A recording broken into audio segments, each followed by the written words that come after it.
Welcome in to Shaping Reality for July 2026. How is everyone doing? We made it through sort of another month since last month, and I'm joined by Penny Kelly. How are you, Penny? I'm good. I'm very good.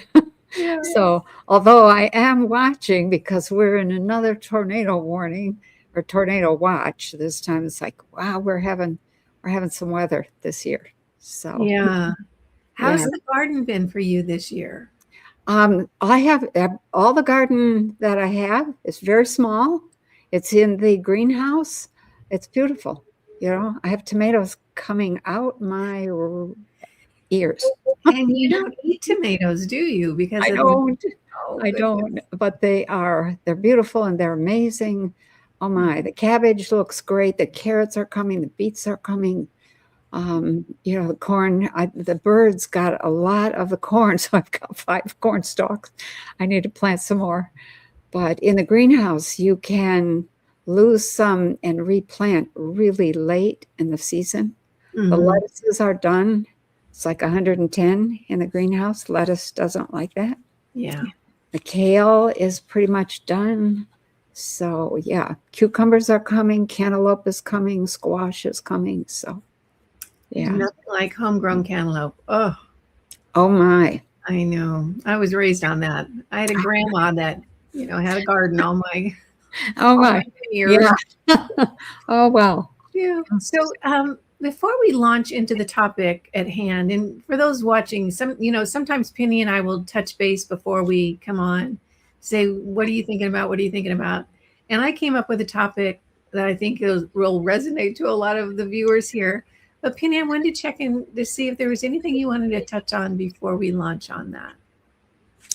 Um I think there's not a whole lot that I can say because of where my head has been at. This is my month off. I pretend it's a month off, but it's really my chance to write.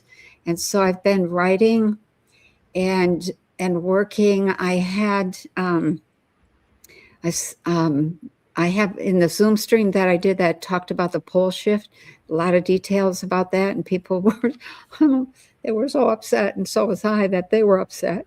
But that triggered a meeting. A couple of us got together and said, let's talk about what we can do Yeah. that that would mitigate this whole thing so that at least some survive.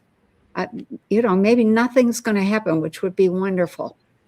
But if something bad happens, then we have to be prepared.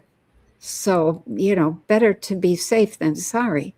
Mhm. So we met, and I'm turning over all this stuff about pole shift and being ready, etc. And I have all these pieces in my mental filing cabinet that have been there, some of them for 30 or 40 years. And there was one of those moments that triggered a whole bunch of those pieces coming together, and it was like, oh, OMG. Oh. And it was related to the pole shift. And and so I wrote that all up. I'm going to put that in a video. But I think the thing that I want people to get is it's not hopeless. We're not helpless. We're in a pretty good spot. And the thing that came to me was there's been a whole bunch of talk. I can't go into this because it's a whole other subject, but it's about moving to the new earth. And how do we do that? And when do we do that? And I was listening to something. I listen to all kinds of stuff. Most of it's crap because I'm just trying to see what's happening out there in the world. But this triggered a whole bunch of pieces coming together about how in the next 6 months, next 6 to 7 months, this, I'm going to call it a portal for lack of another term, although they call it a bridge. The bridge to that new earth is going to open, and we're going to be able to go there. And there were some cautions and some things to look for and things to think about and some things to be aware of. And when I realized, OMG, I've already been there. it was one of the very first things that happened when Kundalini first happened, and I didn't sleep. I couldn't sleep for 3 years at all. So I would just leave the body and go sit on the roof. Remember me talking about sitting on the roof, and these 3 beings of light came and said, come with us. And I went because I didn't have anything else to do. And the experience of latching onto their hands, it's kind of like getting electrocuted and dropping about 14 bodies as we moved through the cosmos, and we were moving toward this little dot way off in the distance, and we got closer and closer, and I thought, wow, that looks like Earth. And then, we went right to it. We landed. It was a duplicate of Earth, and except for the fact that everything, every blade of grass, every pebble, every tree, every leaf, every brick in every building, every person was communicating, was aware. There was no blinkers or blinders on anybody's consciousness, on their sight, on their knowing. It was this place where people were communicating telepathically. So were the flowers and the grasses and the river, everything. And I ended up going there 3 times because they came and got me 3 times. But I always wondered, what was that for? What was that about?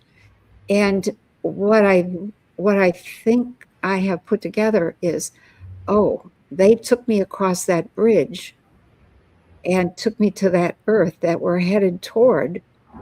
And I got to experience it firsthand, and I never had a real sure feeling of, what was that? Until all these pieces came together. It was like, oh my. So I'm going to put out a little video somewhere in this next week or so that, that says, here's all the pieces and here's how they fit together and here's what I've concluded. Let's watch and see what happens. So we may have something coming that for those who are ready, when that bridge appears, we can just go there. Right. Well, let me try to unpack that a little bit. Okay. My understanding, and it's like trying to teach my cat a computer. It's like I realize I don't have all the pieces to be able to really grasp how the universe works. Right. My understanding is that the new Earth was a frequency, not a destination, not a physical destination. That was kind of mine. That might not be the case. So what you are wondering right now is if the new Earth is actually a physical location that we can physically, in some form of our body, whether it's the fleshy one or the energy one, we can go there and move there. Like I would drive to another state. Yeah. Well, that would be flippin' exciting. I know. I know. I was, I could barely sleep for a couple of days. It was like, oh. And then there's this, and then there's that. And then, that's why I saw this. And that's why I experienced that. And it's like, OMG. All right. So this makes me wonder, and you might remember, I don't know if we did it publicly last month or if it was the kind of the behind the scenes chat that we did. I mentioned that, if a pole shift is coming, that is pretty much going to have a big impact on the planet and the inhabitants of the planet. My question to you was, well, why are there so many off-planet beings spending so much energy trying to get us someplace that is a little bit more evolved than we are now? Right. And that would definitely make sense if they're trying to get at least a group of us into a place where they can shuffle us off and we don't lose all. That's right. All the culture and all the history. I'm getting goosebumps. I'm wondering if that's just. We don't lose anything. We gain. Wow. That would be magical. Wouldn't that be magical? It really would.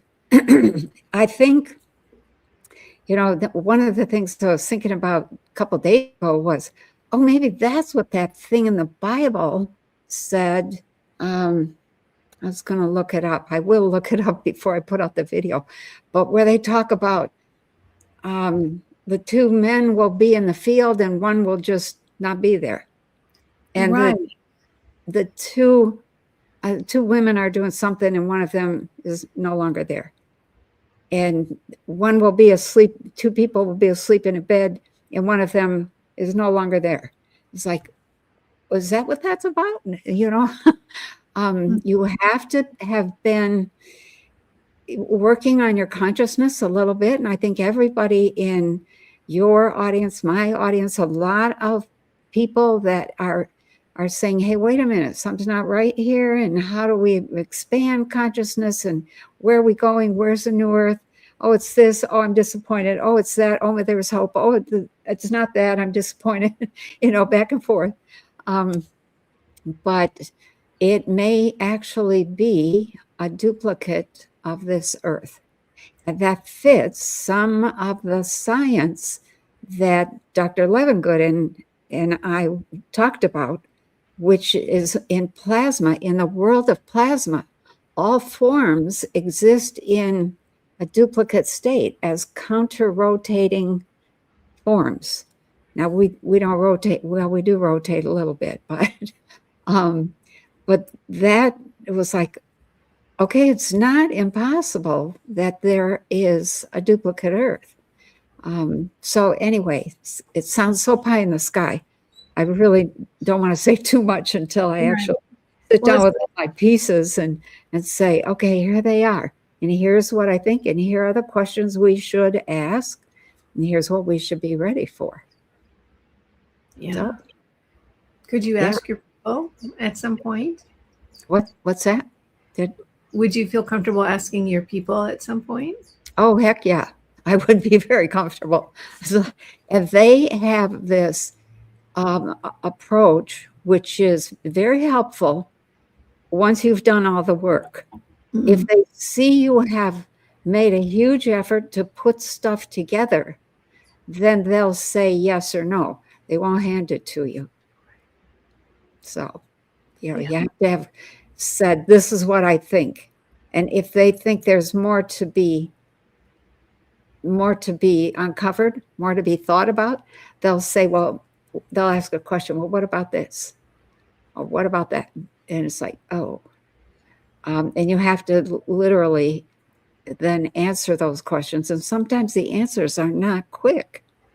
It takes weeks or months or years before an answer comes. And then when it does, it's like, oh, there it is. Okay. And I don't know if it's just my way, for my whole life been one of those kids who was curious.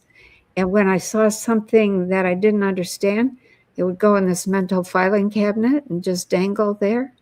And I have hundreds of pieces of information in that filing cabinet.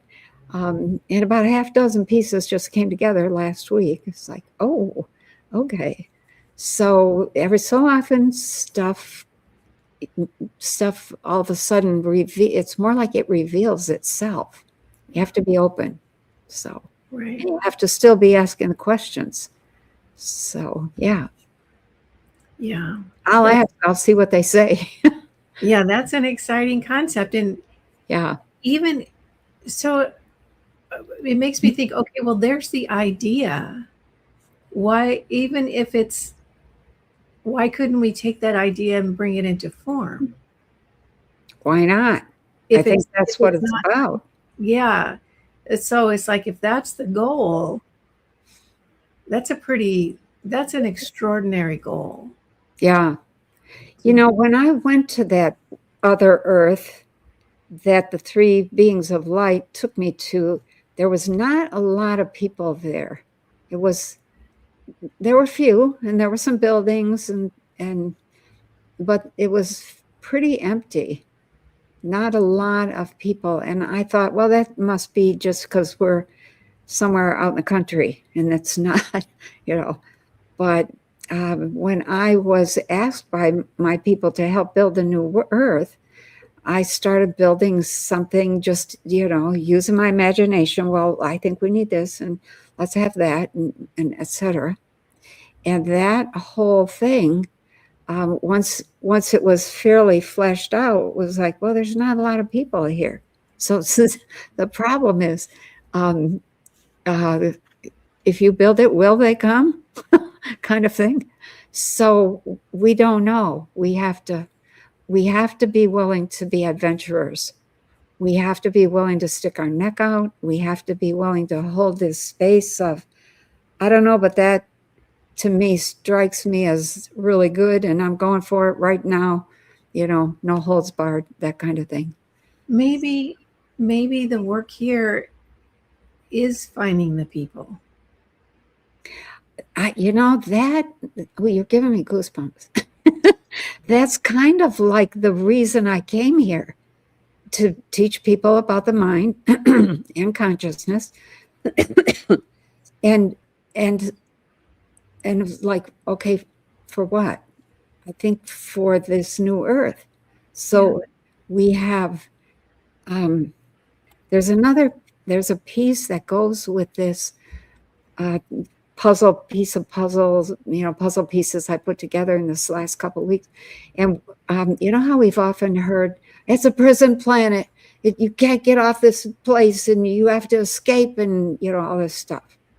And what I realized was that it's not a prison planet at all. I've never thought it was, but it was like, okay, what is it?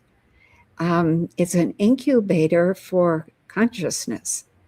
And every so often you get people like myself or others, yourself, lots of people on Beyond Mystic, etc., all saying, hey, think about this, work with that, develop your consciousness, explore your dreams, pay attention to your astrology, whatever else, your health. You have to be healthy. You can't hold higher consciousness without being healthy. It's too hard. You don't have the energy. And so all of that happens. Why? None of that existed when I was a kid, back in the 50s. So why now? Is it because there's preparation going on for a bridge to form to a new earth? So, yeah. I'll tell you, the energy I'm feeling right now in my body. Yeah. It's so exciting. I have too. That's like, oh wow. Okay. Oh, wow. That's like so exciting. That's like it's like a whole new possibility. Right.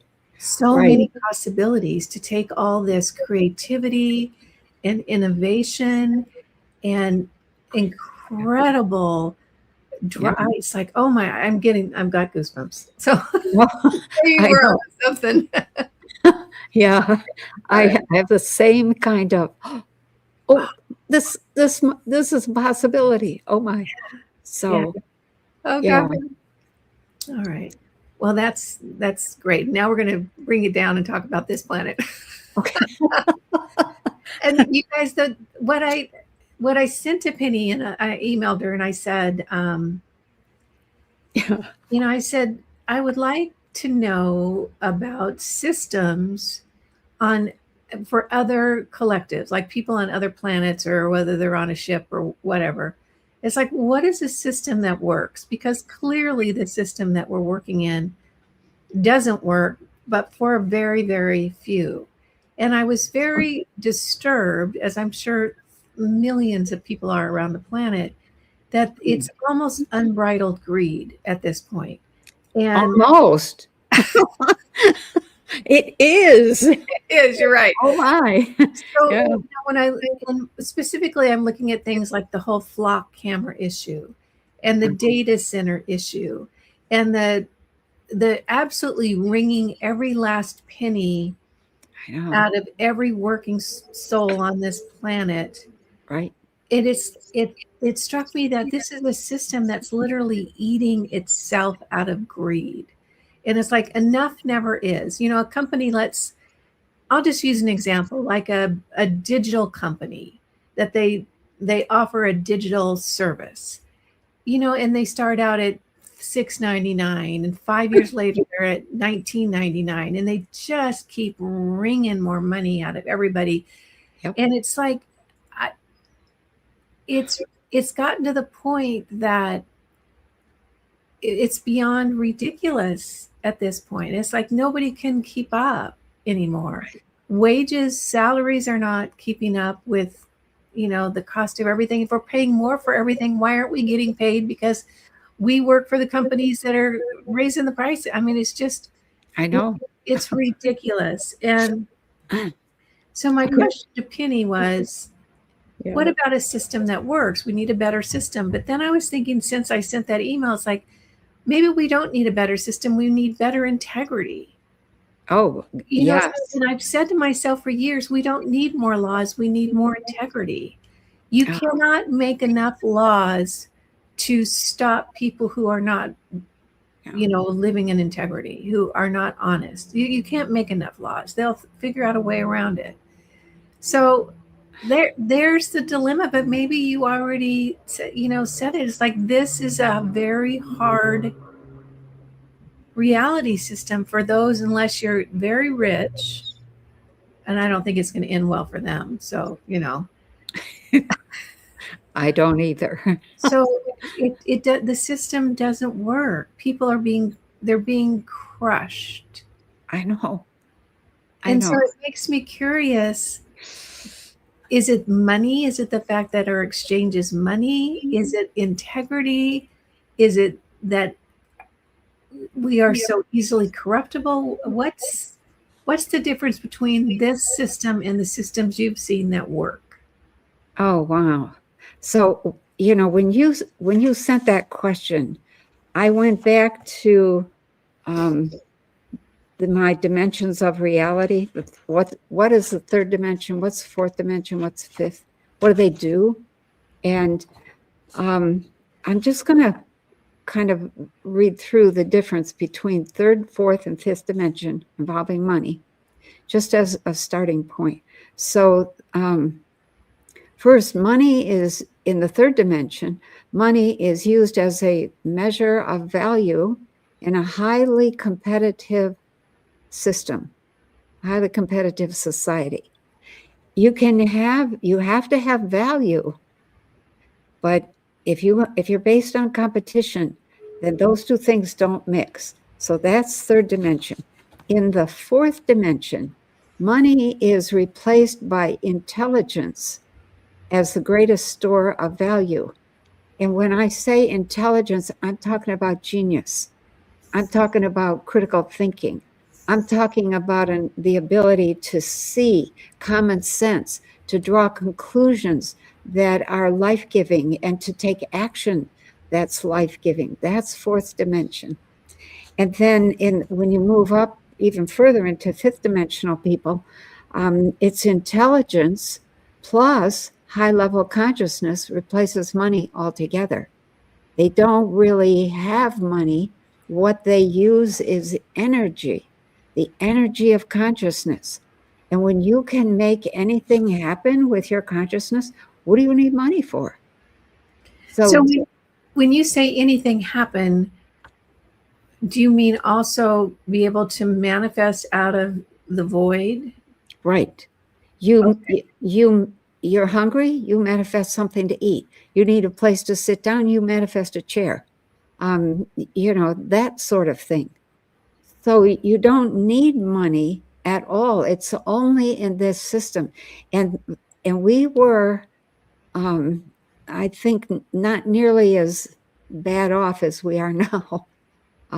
Remember me saying that there's an ongoing attempt to take over the planet, and that humans who have no integrity, who have no ethics, who have no honor, willing to hurt people, willing to kill at the drop of a hat.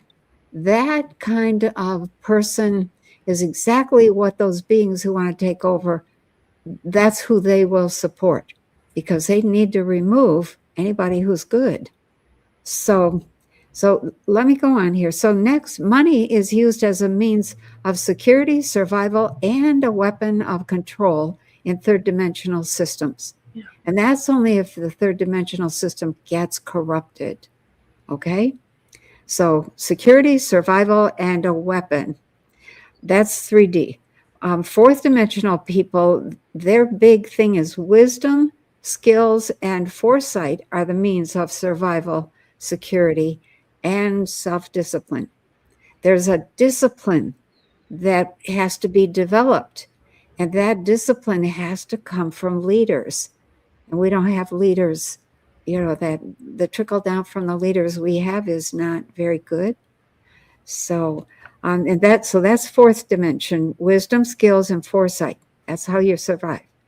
In the fifth dimension, if money is needed for a transaction in the lower worlds, because a lot of fifth dimensional people visit 3D, 4D, 5D, 6D, they go back and forth. So if they need money, it's simply generated for that transaction. They just generate money. Yeah. Like if you want dinner, you generate a salad or a piece of corn or whatever. So that's 5D. You just generate what you need. And then development of financial 3D, back to 3D. The development of financial systems that extract wealth from everyone until the system collapses and has to start over. And that's, we're right at the edge of collapsing. But the start over is going to be something that cements control. So that concerns me. So we'll come back to that. Yeah, let's come back. Let's bookmark that because I want to drill down on that. Okay. So 4D, development of value systems. And I used that term. I had financial systems, development of financial systems that maintain minimum standards of living for all. But I want to talk about a video that I saw today when I was doing some research. It was like, oh, wow, about the Rothschilds. So then 50 is the development of reward systems. So 4D is development of financial value systems, and 5D is development of reward systems designed to support the full development of each human in order that they will contribute to the entire group and raise the standard of living, the health, the beauty, whatever they value, whatever is important to them. You raise the bar on all of that. And everybody works together in those systems. And then in 3D systems, we go through this continuous financial boom and bust cycle where it's every man for himself. Everybody's like, sorry there, sorry, dude, you're SOL. In 4D systems, people plan and execute trade that ensures that everybody is taken care of and has what they need. Everybody has what they need. We don't have the incredible poverty, and people are so content. So in 4D, just that little bit of a step up, 4D. In 5D, people design and carry out projects to which everyone contributes some of their consciousness, their energy of consciousness, and whatever the project is benefits them personally as well as everybody in the group. So it's a whole different way of operating. And then in 3D systems, we fight and go to war over gold, silver, rare earths, and commodities all the time. We're forever raiding one another, attacking one another. In 4D systems, gold, silver, and rare earths are produced from nature, the same way you produce food. It comes from Mother Nature, which it actually comes from the air. We have learned how to mine space. And in 5D systems, gold, silver, and other materials are freely available, but are used mostly in high tech. the highest value is placed on relationships. Yeah. It's, you need people to, you need their consciousness to rescue you sometimes. Okay, to help you if you need healing, to assist you if you need an energetic boost in making something happen. Two minds focused on an outcome, and it happens, or 3 or 5 or 10, whatever. So the big value is not money, it's your relationships. And being able to call on one another and say, hey, would you help me for, and it only takes a minute, but it works. So when you wrote, I thought, okay, let me go back and look and see what I've got in my 3D, 4D, 5D chart. And then I happened to see this video. I don't know how I saw it. It just came up. And it was the Rothschilds took over the Tartarian banking system, something like that. And so I watched it. I watched part of it this morning and then the rest of it this afternoon. It's like, OMG. If this video is correct, then we were on track. We were already becoming a fourth dimensional system. And that was destroyed. It was just destroyed, little bit at a time. So I think some of the destruction might even have been because the destruction happened over in the Gobi Desert area. Why is the Gobi Desert a desert? Yeah. You know, underneath the sand of that desert are buried some of the most phenomenal cities and things of that sort. What happened to them? So so without, getting too far off track, what this video said was that the Rothschilds took over the banking system after very carefully disposing of a whole bunch of people, of their system in that whole Europe and Asian continent, which was Tartaria. Not so much Europe, but I think, was it you I was talking to recently? Somebody about being in the 6th grade and having this ratty looking history book with a brown cover that looked like it had gotten wet 6 times. The pages were all lumpily. And we were studying history. And one of the things we were studying was Tartaria. And that was, I don't know where the, I went to this little tiny Catholic school. There were 42 kids in my graduating class. And that was our book. That was our history book. It looked like it had come from, I don't know, the 1850s or somewhere in there. It was old. It was thick. It had small print. It had no color pictures. It wasn't, certainly by today's standards of everything color and visual, it was absolutely boring. It looked like you were reading the Encyclopedia Britannica. Yeah. Thing. But they talked about Tartaria, and I didn't think anything of it. I just remember that day opening that book and seeing that area, almost all of Asia and half of Europe, Eastern Europe, it was all Tartaria. And then later, I don't know, probably 25, 30 years later, I happened to see this photo of Tartarian royalty who came to Europe. I don't know who they visited, but it was somebody. Could have been Norway or Sweden, could have been France or Germany. But the two royal families came together. They were dressed to the teeth. The Tartarians were really tall. And it was obvious they were, they were royalty. And I was like, oh, there's some Tartarian people. I haven't heard of them. I haven't seen anything since I was in 6th grade. And then nothing. Boom. And now everybody is like, oh, that's just, conspiracy theories. Yeah. I don't think so. No. I don't think so. I'm old enough to remember some things that kids today have never been exposed to. Yeah. So, yeah. So as Tartaria was slowly destroyed, they had a banking system, according to this video, that was a value system. And the people who, they didn't have bankers, they had keepers. I thought that was really an interesting name for the people who handled the money and the transactions.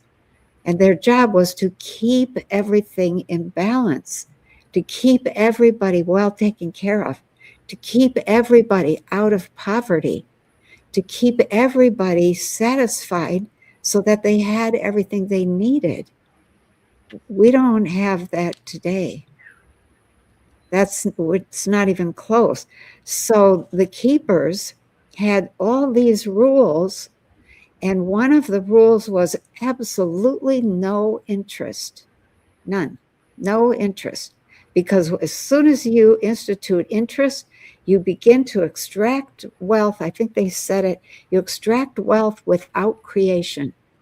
I thought that was a phenomenal statement. You have to create something in order to earn the money. But if you can extract money without having to create, where are you getting that money from? You're sucking it from everybody alive. So here we are. We have this system. They instituted this system. They had some other rules. The rules were the bank, the keepers could make a living by charging some fees on some of the transactions. And the bigger the transaction, the bigger the fee. But that was it. There was no interest. There was no compounding of interest. Nobody had any debt. There was no such thing in the keeper system as a debt or a debt-based financial system, which first time I heard that, I was like, I must have heard that wrong. That's not a system that's going to produce a good outcome. How can you have money based on debt? People who would buy debt, but that's us. That's yeah. So the Rothschilds came along. I'm going to say something here that is purely intuitive. I have had this awareness for a long time about the people trying to take over. They're reptilian people. They're not on the surface of the planet. They're not above it. I think they're inside. They're in the earth. And they are the ones, they're very powerful in many ways. They are the ones who have, how would I say, they have hooked some humans into doing and being and acting the way they want to destroy everything so that they can eventually just have a few little small people that are left over to deal with. Yeah. So they've taken out all the 7 and 8 footers, the people who were much bigger. All of them have been destroyed. And that's just part of the takeover plan. So what's left is us, and they took out all kinds. I think they used some directed energy weapons on the people who were based in the Gobi Desert, and that's why it's a desert. Everything was destroyed, and nothing has regrown. There may be some radiation there. Although I will say, I think the last time we had a micronova, it hit Asia, that area, and the same thing happened in the Gobi Desert that created the Gobi Desert. When it hit in the Sahara in Africa, it created the Sahara Desert. Glazed a lot of stuff in Egypt, glazed a lot of sand, turned it into glass. The same thing in the Gobi. So I'm not sure that there was an actual weapon, but where did all those cities go? How was it that they were vaporized or disappeared? And all those people, it was a fully populated area. So anyways, when they had reached a certain point that they had gotten rid of enough people and enough keepers and had gotten enough control, the Rothschilds stepped up, and I think they were aided by those reptilians. Go here, look at this, here's that, take over. And so they just seized everything, including all of the gold. So this video that I was watching, if it's true, said they just took over the vaults. They built their banks on top of the existing vaults. And all those vaults have underground tunnels connecting all of the banks and vaults. They borrowed, evidently, in the Tartarian system, the red shield, which is where the Rothschilds got their name, that was the sign. It was like a visual sign that this was a banking center. And the Rothschilds took that as their name, borrowed that whole concept, and said, yeah, hang on. Yeah, we learned how to do this, how to bank, how to charge, all that. They took on that red shield as their name. Rothschild means red shield. They took on the same emblem, kind of a logo that the Tartarian bankers had, Tartarian keepers had. It was 5 arrows. That's an ancient symbol of power, incredible power from the gods. You see that around the Vatican. And they said, oh no, this is ours. This is a symbol of our 5 sons and our 5 initial banks where we started. And then they took the same rule, they borrowed the same rule that the keepers had. In Tartaria, bloodlines were really carefully monitored, and because it was understood that consciousness was carried in the blood. And that is not the first time I had heard that. I actually was told that by some of the people that were teaching me right after Kundalini. Some of the beings in the crystal school, they said it's all in the blood. So, so the rule for the keepers, they very carefully bred their families because they had this very powerful ethical stance and consciousness that said we are responsible for making sure no king ever goes broke, no population ever goes hungry, that there's no wars. You know, they were keeping peace. They were keeping a beautiful system going. And so the Rothschilds borrowed that and said, we will only marry within and have children within our family.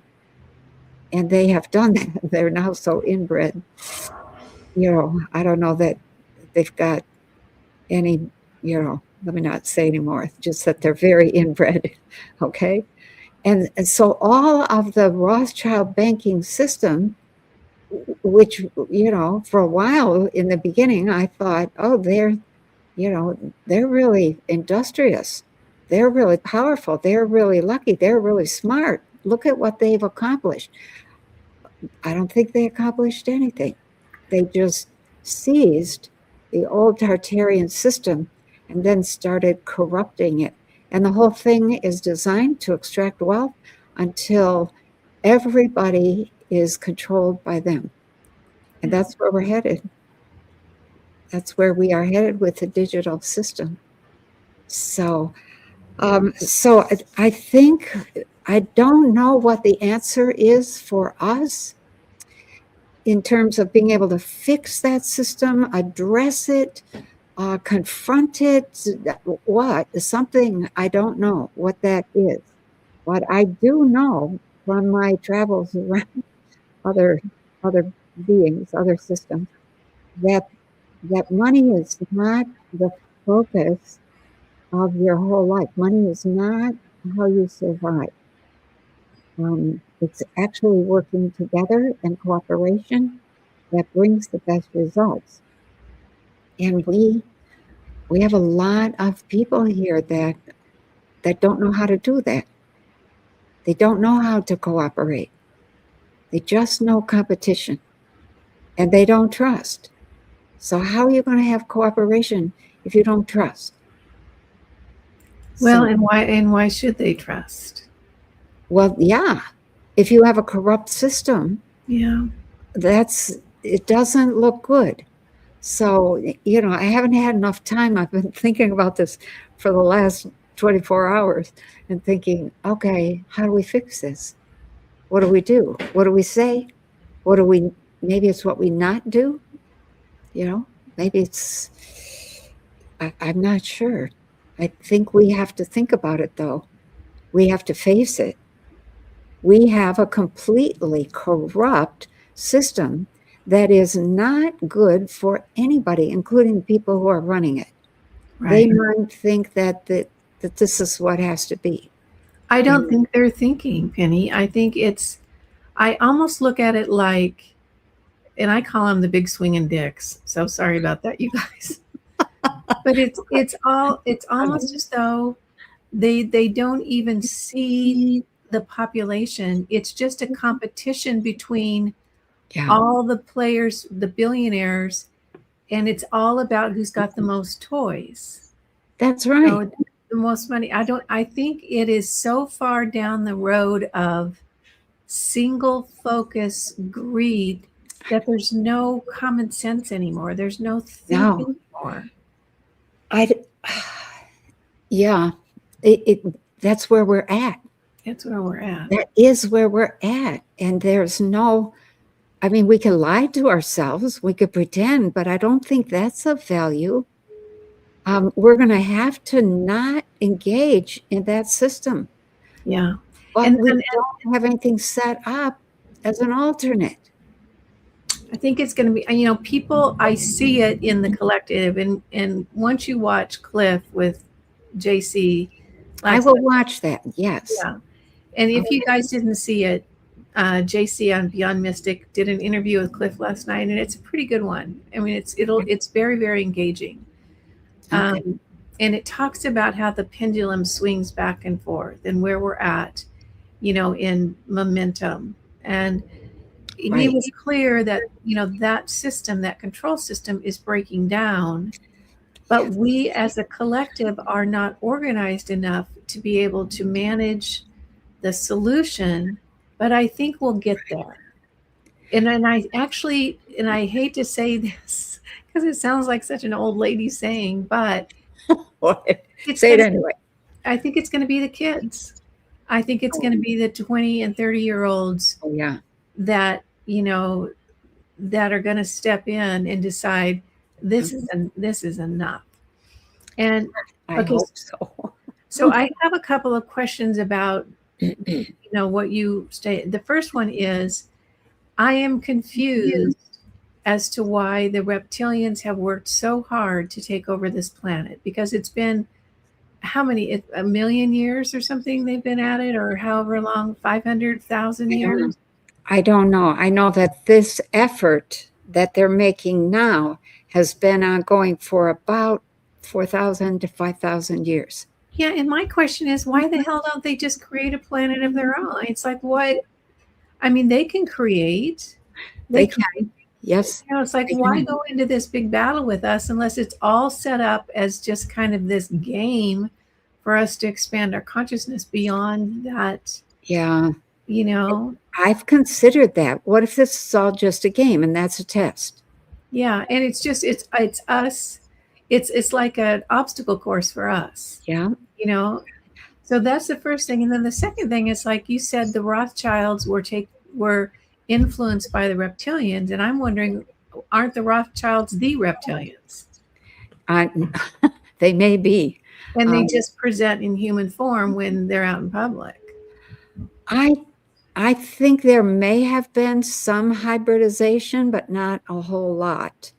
The reptilians typically don't want to dirty their bloodline with us, with our stuff, but they want to use human ingenuity and energy and vulnerability to the max, and they're doing it. And they want this part of the galaxy.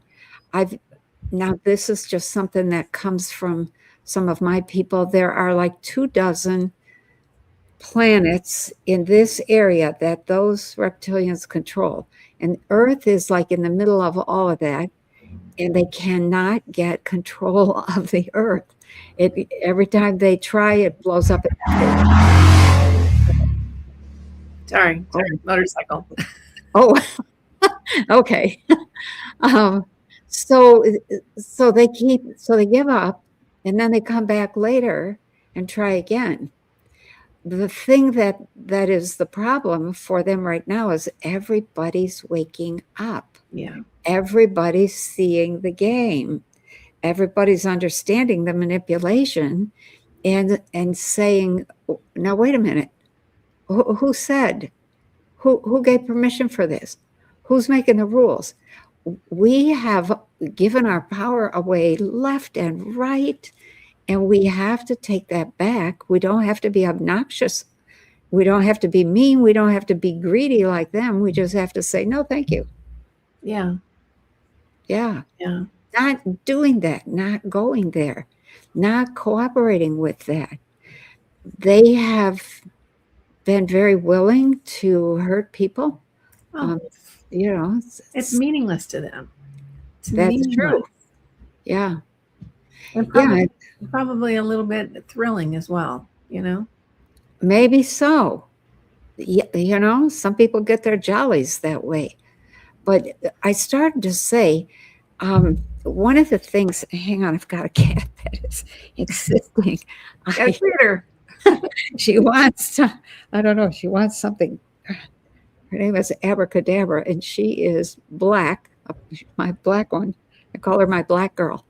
And she's just the one everybody loves. And so, you know, Mary Jo, if you're around, come and call Abby, come and get Abby. So anyway, the problems that we have here on the planet, I'm going to say problems of raising children, problems, you know, setting up a system, problems with, you know, with money, with greed, with cooperation, with all of the problems that we have exist all the way across the universe. Every place has those same kinds of things. Oh, thank you, Mary Jo. Yeah, I saw the door in the back. I think she got Abby. I know. Abby keeps reaching up and grabbing my leg with her claws. It's like, oh, get down, Gabby, get down. So anyway, the thing, you know, you ask the question, why do they want this planet? They're greedy. They want control of this area. It's the same kind of crap that we have here.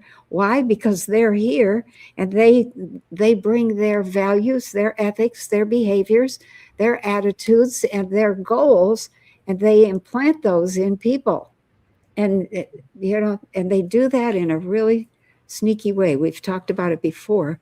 You know, they ruin some village and hurt, you know, they cause some children to be maladapted. Hang on.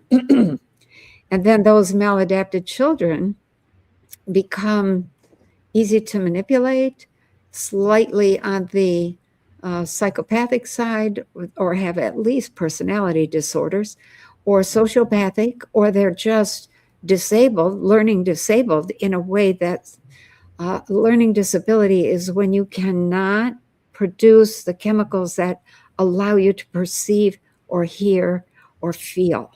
You have to have chemicals that allow your feeling state, okay?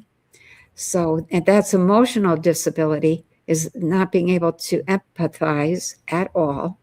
And then learning disability is not being able to organize your brain to move in certain patterns that everybody else's brain uses. So, so they disrupt children. And then once they get a good group of disrupted, disabled people that don't care and that are willing to do anything to get that moment of security or that feeling of I'm in power, I'm in control. they're on their way. They're on their way, and that's that's where we're at. They almost have us. They got one or two short hairs. They got a hold of them, and they're pulling. And if they get a handful, then we're done. I think, it's like I can see how they almost got it, Penny. I see a pushback so big right Yes. now. Yes. And it's like little bitty pockets here and there and here and there, but the message is consistent. It's like enough. We've had it. Too far. Too far. Right. And again, I think it's the young kids. And one thing I've noticed, and put it over in the chat or in the comments, you guys, if you've noticed the same thing. There are a lot of younger people, 20s and 30s, that aren't playing the game. They don't want a job. They don't want a career. They're just not playing the game. Yeah. And they've been labeled as lazy. I don't think that's it. I think they see what's going on for what it is, and they're not going to waste their time. It's like they can't do it. They can't. Yeah. I think that's going to bubble up in them, and they're going to be the ones that just say that's enough. One of the people that I talk with is a professor down in Arkansas, and he teaches electrical engineering and all that kind of stuff. And he said most of his students are 18 to 25 or thereabouts, and they're asking, why are we learning this? What is the point? And when I heard that, my heart broke a little bit. It's like, yeah, we have a whole new kind of technology, a whole new kind of math coming, a whole new kind of science. It's showing up little by little, and what they're learning is useful. They'll be able to work in both worlds. Well, we have a new world coming where most of what they're learning is going to be not what they need. I have to say it plain as day. It's just not going to be helpful. So they're getting an education in the old world systems. Yeah. We're moving into new world systems. I still hear people talking about gravity, and I think, you're a scientist. Are you not paying attention to the science that underpins our whole new earth world? It's not, gravity it's a workable term, but if you ask a scientist what is it, they'll all say, I don't know, nobody knows. But we do know. We know that it's the end of a magnetic pole that draws things to it, and the other end pushes things away. So you have, attraction and repulsion. Gravity is attraction, is the attractive end. And so it's like, okay, you can't really talk about gravity without talking about the repulsion. You can't really talk about electricity without talking about the fields. When you have fields, you have filaments. When you have filaments, you have structures that collect particles. Particles then recognize one another as neighbors and say, let's work together. They're intelligent. And so those particles then form, chemists call it lattice structures. They form lattice structures. And you get those structures working together, and you get stuff like human beings, cats, plants, dogs, animals, cars, trucks, all sorts of things. Everything is made of the same thing. It's that energy of plasma, magnetism, and the fact that certain particles organize themselves in relation to fields that are magnetic. So, all that other stuff that they talk about, it's interesting to some extent, but it's so outdated now that if the people that are learning science don't keep going and move into that new science, they're going to be bitter. I'm afraid they'll be bitter that they didn't learn something that they needed. Yeah. So, yeah. So let's take a look at, so we're in this, it would appear that we're in the crumbling of a extraction system. Yes. We're in the end stages of an extraction system. And we're this huge collective of people, which I think in some ways has served us, in some ways hasn't, because it's a dilution of responsibility. Because there's so many people, no one thinks it's their responsibility or that they have an impact. And so we're looking at the system is crumbling. I don't know if I was a billionaire trying running an extraction game on the population, I'd be really worried about my position. I know. Because I think they are. Yeah, they can't go out in public without security. They can't go have dinner in a restaurant. They can, it's like their world is going to become really uncomfortable if it isn't already. Yeah, shrinking. So it's like, and then it's left to us to either take all that bad behavior and work it out on each other, Right. or elevate and see what's going on. I know that, and I know that you've thought about this because I think about it all the time. Like, what is the Achilles heel of this system? What is the quickest way out of this? And you had mentioned one time that it was everybody stop paying your credit card, stop paying your mortgages, stop paying your car. Just stop. Just stop and sit down. Go have a barbecue with your neighbors. Right. And we talked about that several times, and it's like, just stop. Right. I actually, for the first time since we've been talking over the years, see that as a real potential. It is. Yeah.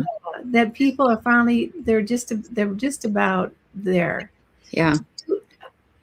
Based on what you see, do you see what is the quickest way out of this that you see right now?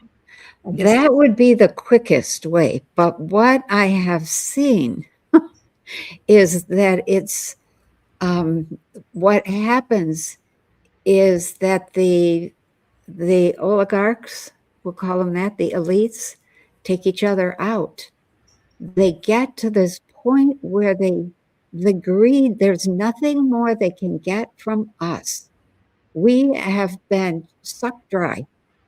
And they turn to one another, and now they're competing. They're trying to destroy one another's businesses. And that's the Achilles heel. It's their greed and the fact that they're never satisfied, and they go after one another, and they don't realize that it's going to how do you call it? It's going to be like when you're playing pool and you hit a ball and it, you knock something in the pocket.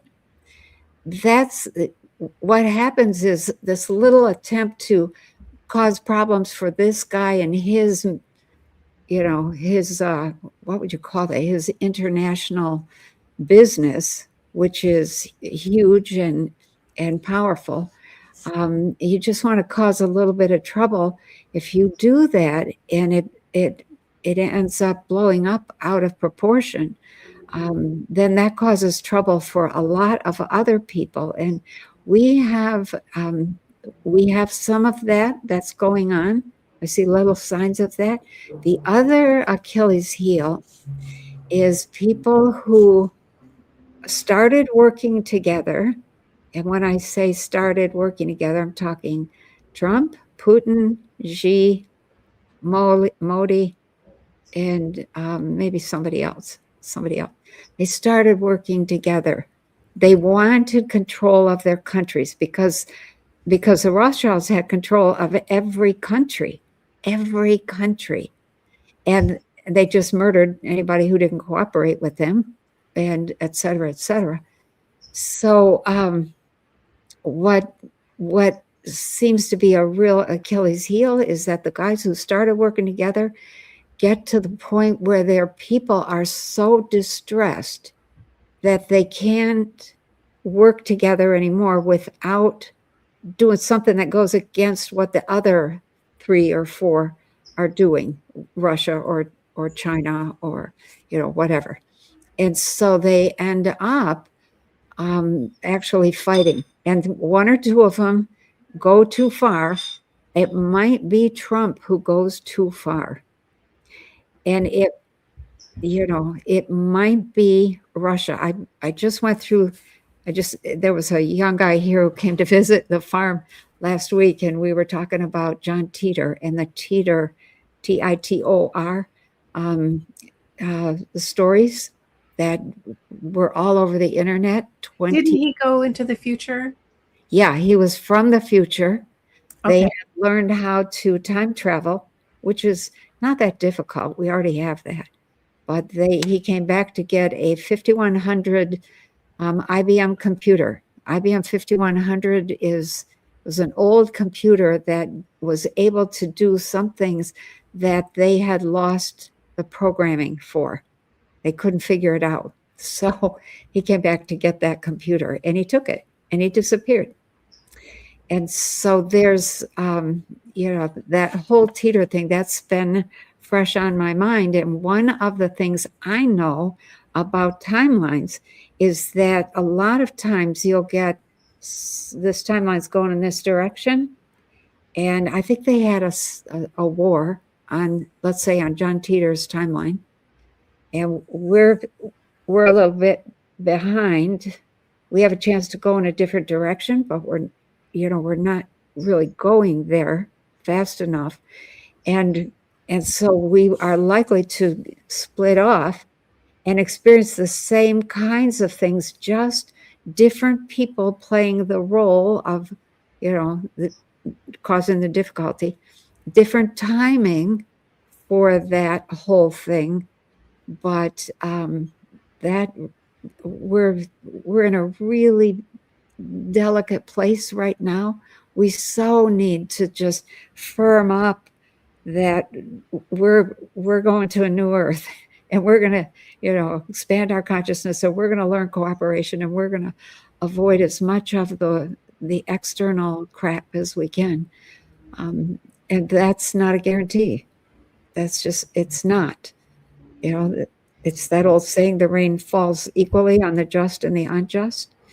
If Putin or Xi or somebody else gets a hold of a bomb, I think Germany now has a bomb, a big bomb. Russia has some extraordinary bombs. Oh my. And they're not nuclear, but they are destructive, huge destruction. And so if they decide that we're just causing too much trouble and somebody needs to stop us, that's a problem. That's a big problem. That would happen on our timeline, and that would, cause a lot of trouble. And so those are the Achilles heels that I see as we're moving forward. And every so often somebody opens Pandora's box, and I think, oh no, there's 10 more possibilities for things to go wrong. And people don't understand. One of them is the fact that consciousness is something, the consciousness of the people is reflected in the behavior of the planet.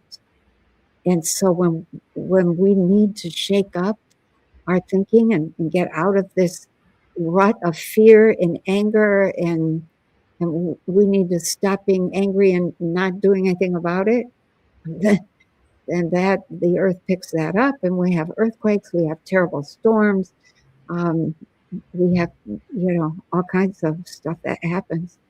And that is partly our fault, because it's our consciousness that is just constantly pounding on the earth.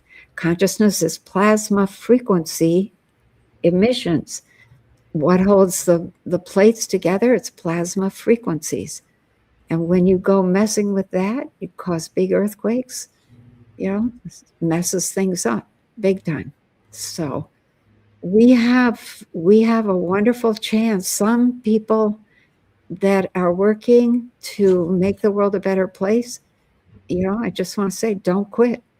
Don't quit, even if you don't see a single sign that that's happening, that it's getting to be a better place, or going to be a better place. It's coming. But Penny, the thing I want to say about that is, once you get to a place of integrity is just who you are.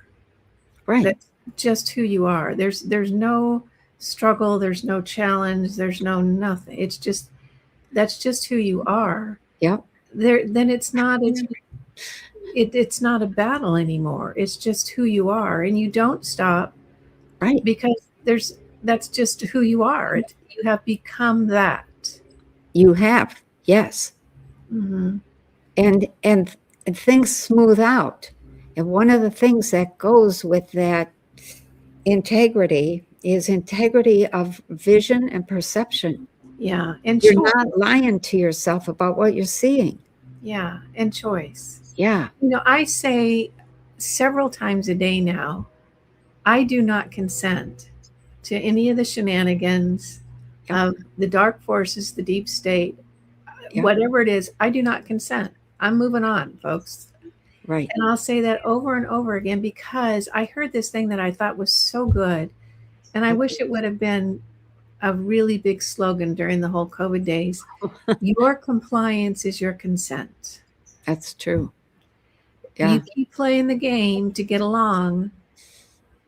Yeah.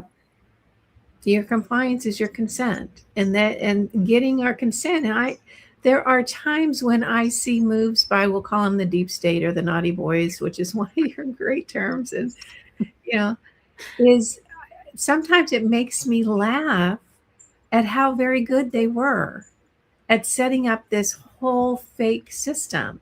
Yeah. I'm listening to a book right now, and I don't remember the title, you guys, so I apologize for that. But it's about the whole music genre in the 60s and the 70s. Oh. And what I'm finding out is all the songs I love, Yes. The Doors and the Crosby, Stills and Nash, and Frank Zappa was CIA, and that whole thing was manufactured. And at first I was like crushed. This there goes my youth, the songs of my youth. And then I thought it was so hysterical because they did a good job of that, and the whole burning your bras thing, and the tune in and turn out, or turn on, tune in, whatever. That was all that was all CIA programming. That's right. I was just talking about that today. That whole women's lib thing. Yes. When I found out that was coming out of some institute in England, the CIA and MI6 or MI5 or whatever it is, it was like, oh, we thought we were really becoming advanced people. We were real rebels. Yeah, and we were manipulated hook, line, and sinker to break up the family.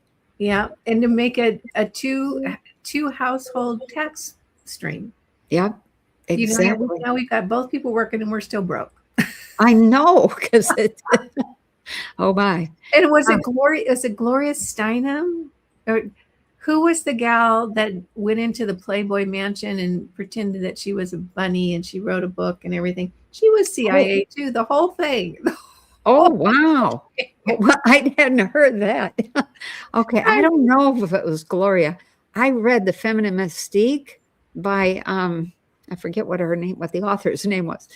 And it just spoke to me. Why did that book get published when so many others are turned down? And I read and then I saw this one thing I thought was interesting, that Hollywood is just all dark, so dark and so controlled. And someone brought up the point in this video I was watching about every time a celebrity, a big celebrity got caught in some kind of very uncomfortable scandal, like I think it was Eddie Murphy with the transvestite hookers. That was set up to slap them down because they weren't following orders. Okay. Yeah. That's how they work. That's how they work. Entrapment, honeypots, Mm-hmm. making things look all apple pie and Americana, and it's not. It's not. It's all a game, Yeah. which I think is hysterical. I mean, once you get over the initial Yeah. heartache, I know. I it's know. It's a shocker, but I think if we recognize uh, we don't know anything about what's true. We don't know anything that's true. We don't know what has happened. We don't know our history. We don't have any idea how the banking system works. It's too complex. Nobody knows. intentionally, and the legal system. I Yeah, think they there's make another that one. intentionally complex so they can continue to, Yes. because no one will go there. An average citizen can no longer really go to court. You can't afford it, No, you can't. which Yep, is, that is exactly right. yeah. So you lose power, Mhm. you And lose then money. What happens then? You lose hope. People give up. It's like, oh my, I'm okay. not giving up. So, No, Penny, we're getting close to the end here, and I always want to leave people with something they can do, productive, meaningful. um, So, what are you thinking? I thought about this before we came on, and I wasn't sure what I would say. I thought she's going to ask me again. what what do I want to leave people with? I think I'm going to say I want to leave you with yourself.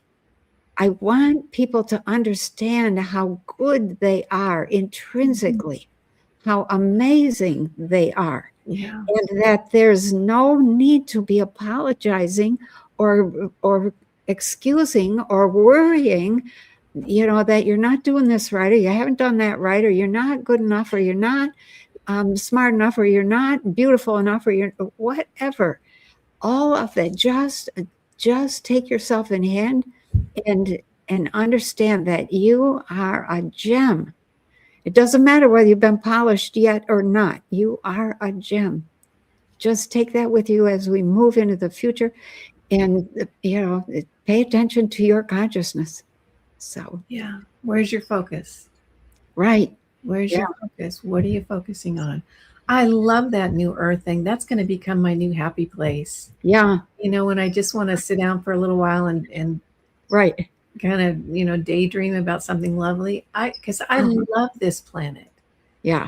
It's so interesting. I mean, Yeah. compare this to Mars or the moon. Come on, there's no comparison. And a lot of other planets, same thing. Barren, ugly.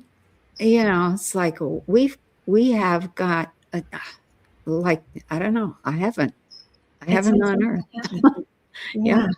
Can you imagine this pristine, clean, well cared for, well loved, Yeah. people very engaged in, the Yes. the Oh, cycles of nature? yes. Oh, that'd be heaven. I would never want to leave. I'd want I a really long life I on know. that one. I have to agree. Yeah. It's one of those places.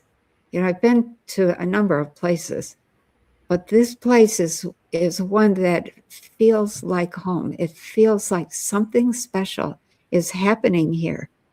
And even though a lot of people are unhappy and a lot of people are unhealthy and a lot of people are depressed or whatever, it's like shh, shh, shh, shh, cheer up, chin up, chin up, chin up.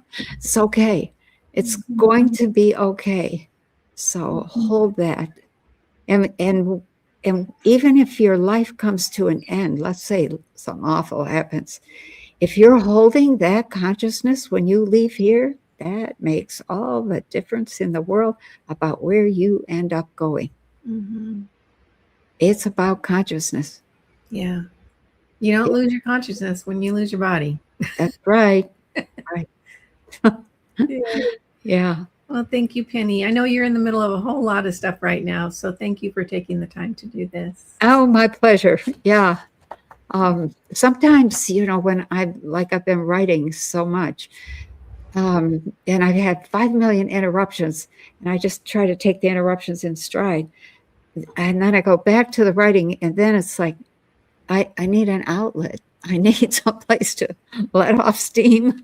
My teapot is full, kind of thing. So I really enjoy, talking with you. It's just, it's one of the pleasures of life. Well, thank you. I feel the same way. It's a treat. Yeah. Yeah. Well, good luck with all your projects around there. Okay. Yeah. All right. Come together. Next month, everyone. Have a great month. We'll see you soon. All right. Okay. We'll see you guys. Take care. Mhm. All right. Okay. Bye-bye. Bye.